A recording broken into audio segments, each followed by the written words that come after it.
guys, Samantha from Jessima Tutorials here, and today I am going to be showing you how to dome polymer clay without the use of a cabochon mold.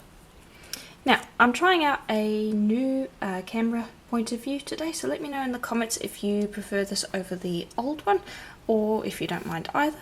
But for today's tutorial I'm going to be trying out a different view. Now, I've got 3 different veneers here, and these two I've just made using some canes that I have shown in previous tutorials. I'll have those linked in the description below, and this is just a sheet of black polymer clay. Now, I'm going to be showing 2 methods today.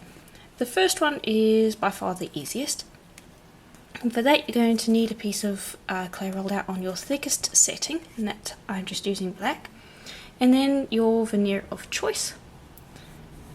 And the trick here is to make it quite thick. I'd say at least 3mm thick, if not thicker. And I'm going to be using cling wrap. Let's move that there. And this is plastic wrap, glad wrap, cling wrap, depends on what it's called. It's all basically the same thing. But you're going to pop that over the surface, and the trick is to lay it down flat. You don't want to have wrinkles if you can avoid them. Here we go, should do. And then any cutter of any choice.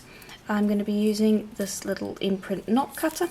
And now the cling wrap, what it does is it, hold on, I've lost my words. It will pull down on the clay as you cut, so it will pull down on the edges and give them a domed appearance, whereas if you cut without the cling wrap, the cutter will generally cut a much cleaner, sharper edge, and so this can create a nice dome. And it can sometimes be difficult to get even pressure, so I like to just use an acrylic block to press down. It's a little easier. And I'll just rock slightly back and forth, because the cling wrap will provide a fair bit of resistance against the cutter, so you can expect it to take a little bit more pressure to get that cut through. And I'll just lift that up and you can see how that looks so far. And you can do this with any cutter you want. And depending on how thick the clay is, the thicker it is, the more pronounced the dome will be. So that's why I was saying the thicker the clay, generally the better. Okay, then when that's done, I will lift that up, and just be aware that sometimes the cutter will cut through the cling wrap and you won't end up lifting that up. So just be aware of that and make sure you do pick that off of the clay if that happens, because you can't bake the cling wrap on. Then I will usually go back in and do a final cut to make sure that it did cut through the clay completely, so that I should be able to get a nice clean pull up.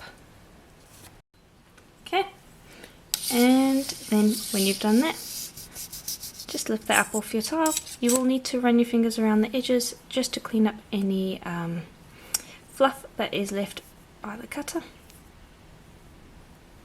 But there we go. Hopefully you can see there that it's got a nice dome to it. Put that to the side. That is the first and the easiest method. The second method will require a thinner piece of clay. You actually want to go with quite thin. This is about 1 millimeter thick, and you want it to be as soft as you can get it. Not like pull apart soft, but very flexible. The more flexible this is, the easier it will be. Also, bring over another cutter. You can use a template for this as well. A cardboard template cutout will work as well. I'm going to use a cutter though. Place it with the side that you want to be on the face of whatever you're making down, like so. And then I like to just wet my fingers. I will use a wet wipe for that, and that just means that they won't stick to the clay. And just press down on the clay. And I'll actually bring this over and just press down onto the edges of the cutter until it's got a little bit of a foothold, and you can see the shape of the cutter. Don't press down so hard that it cuts straight through the clay, you just want it enough that you can see an outline. And then run your fingers very gently around that shape, pulling the clay down into the crevice like so. And if I flip this over, you can see there that's what the pattern will look like. And what you're doing is you're going to be going over, and this is why you want it to be nice and flexible. You're just running your fingers down there, creating a soft dome. And you can make it as heavy a dome as you want.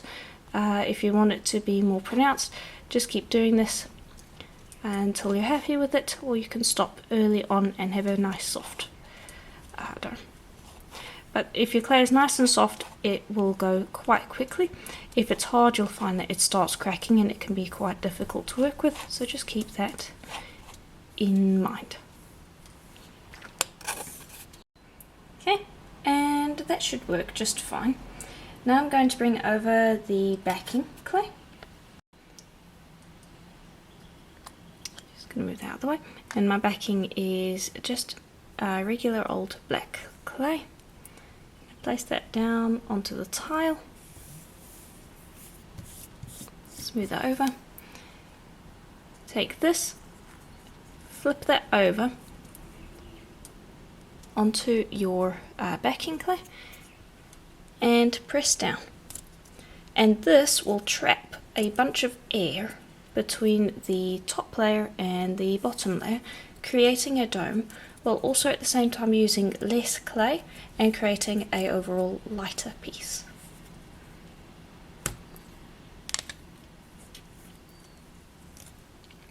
And this is my favourite way to dome pieces aside from using molds, just because it looks really elegant, it's nice and delicate.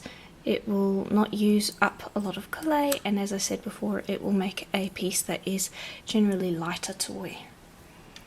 Now, the one thing is that this is very delicate now, so I would not recommend picking this up and putting it onto a tile to bake. Instead, when you cut it out on a tile that can go in the oven. Bake it for at least 30 minutes before attempting to pick it up off the tile. I'm going to bake this piece for about 40 minutes, along with this one that we made. I'm going to give them a sand, finish them off like I usually do in my tutorials, and I'll show you how they look when they're done. Okay, and here they are, all finished up. I've given them a quick sand and then varnished them up, and this is how they look. Now, if you're interested in learning how to varnish and sand buff anything along the lines of finishing your pieces, I will have a link to my Getting Started course linked in the description below, and everything is covered in great detail there. But yeah, this is my two methods on how to dome polymer clay without the use of molds. Let me know in the comments below if this was useful, and again, also please remember to comment on whether or not you like the new camera angle, as I'm not sure if it's better or not, so let me know if you like it in the comments below. Again, thank you for watching the video, and I will see you in the next one. Bye for now.